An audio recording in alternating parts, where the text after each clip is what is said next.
Hi friends, welcome to కొత్తగా చందమామ కథలు. ఈరోజు మనం నీతి తప్పినవాడు అనే కథ చెప్పుకుందాం.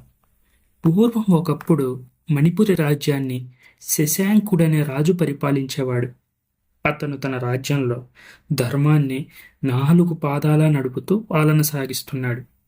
అయితే శశాంకుడికి ఒక్కటే చింత పట్టుకుంది. తన రాజ్యంలో ధర్మం నిలిచి ఉన్నా ఎవరికీ సంతోషం లేదు.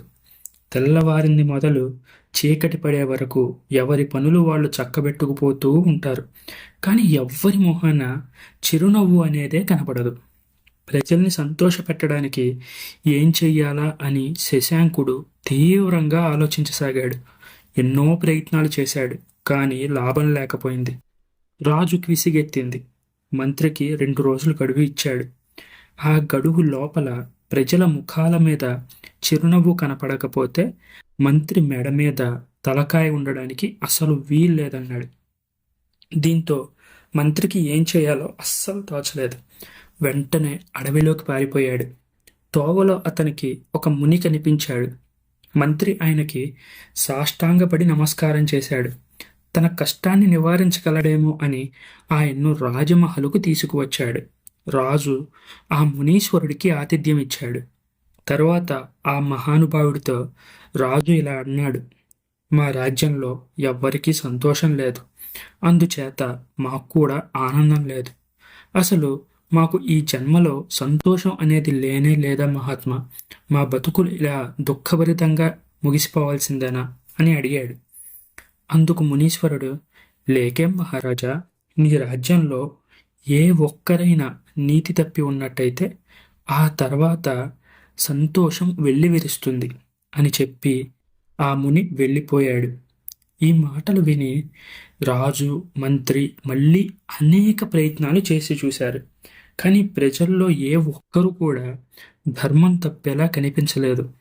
ఒకనాడు తెల్లవారుజామున రాణి చిరునవ్వుతో వచ్చి శశాంకుణ్ణి లేపింది. మందహాసంతో ఉన్న భార్యను చూసి రాజు ఆశ్చర్యపోయాడు. బయటికి వచ్చేసరికి సేనాధిపతి, మంత్రి మాట్లాడుతూ బిగ్గరగా నవ్వుకుంటున్నారు. రాజు దాసదాసీ జనాన్ని చూశాడు. అందరి ముఖాల్లోనూ సంతోషం పూర్తిగా తొణికిసలాడుతూ ఉంది. రాజు మనసుకు ఎంతో శాంతి ఏర్పడింది. మంత్రిని పిలిచి రాజ్యంలో ఎవరు నీతి తప్పారో పిలిపించి వారికి అర్ధరాజ్యం బహూకరించమన్నాడు. మంత్రి వెళ్ళి రాజ్యం అంతా గాలించి వచ్చాడు. కానీ ఎవరూ నీతి తప్పినట్లుగా కనిపించలేదు.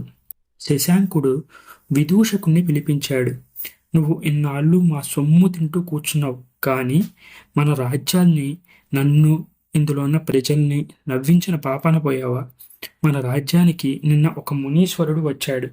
ఆయన వచ్చినది మొదలు మన ప్రజలకి సంతోషం కలిగింది. నువ్వు ఇప్పుడే ఆయన దగ్గరకు వెళ్ళు, ఆ కీలకం ఏంటో తెలుసుకునిరా అని విదూషకుణ్ణి పంపించాడు. విదూషకుడు వెళ్ళి రోజులు, వారాలు గడిచిపోయాయి. కానీ అతడు తిరిగి వచ్చే సూచన ఎంత మాత్రం కనిపించలేదు. దీంతో ఆ తర్వాత మంత్రిని పంపించాడు రాజు.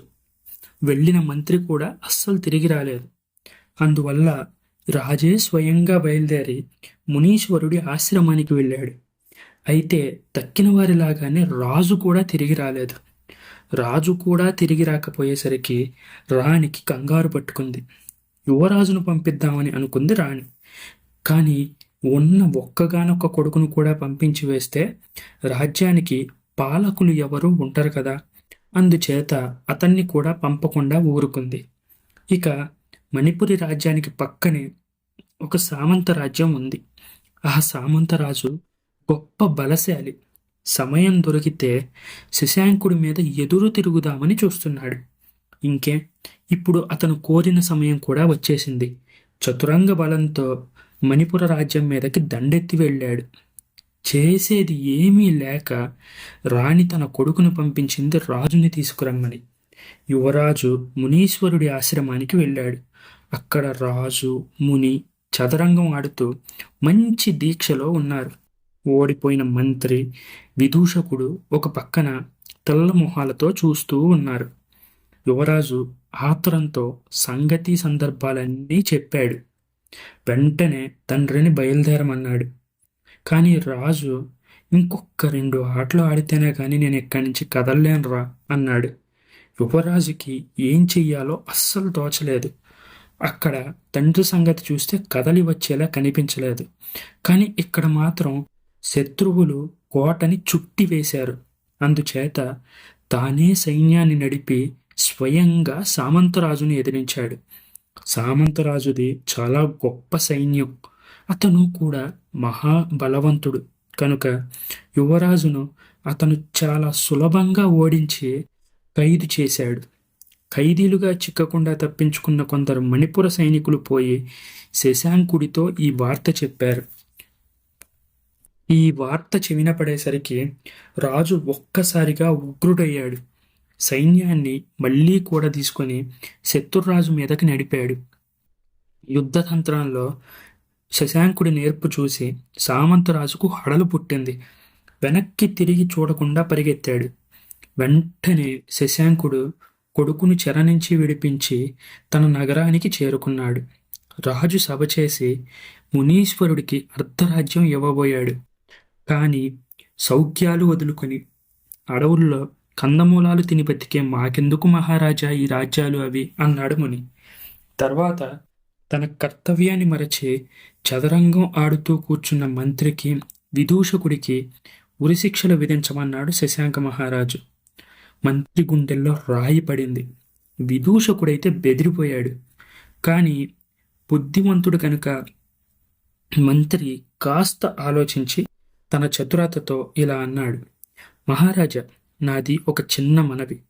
మా కర్తవ్యం మేం మరచి జోదంలో పడిపోవడం తప్పే.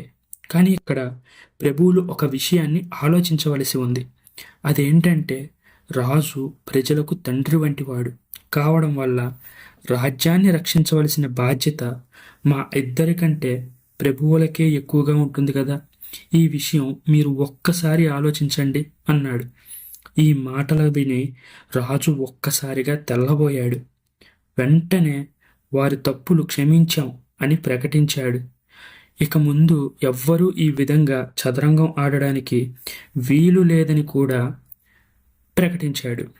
అయితే మన రాజ్యంలో సంతోషం ఎలా కలుగుతుంది మహారాజా అని సంశయం వెలిబుచ్చాడు మంత్రి. రాజుకి ఒక చక్కటి ఆలోచన తట్టింది. ఆ ప్రకారం చేస్తే రాజ్యంలో నిత్యం సంతోషం ఉంటుందని భావించాడు. మర్నాడే యువరాజుకు పట్టం కట్టాడు. శశాంకుడు భార్యతో కూడా అంతఃపురంలో కూర్చొని చదరంగం ఆడుతూ ఉన్నాడు. పరిపాలన చక్కగా నడుస్తుంది. రాజ్యంలో పూర్తి అయిన సంతోషం ఏర్పడింది. ఈ విధంగా రాజు మనసుకి కూడా శాంతి కలిగింది. ఈ కథ మీకు నచ్చినట్లయితే దీన్ని లైక్ చేయండి, మీ ఫ్రెండ్స్ అందరికీ షేర్ చేయండి. అలాగే మన ఛానల్ని సబ్స్క్రైబ్ చేసుకోవడం మాత్రం అస్సలు మర్చిపోకండి. Thank you friends.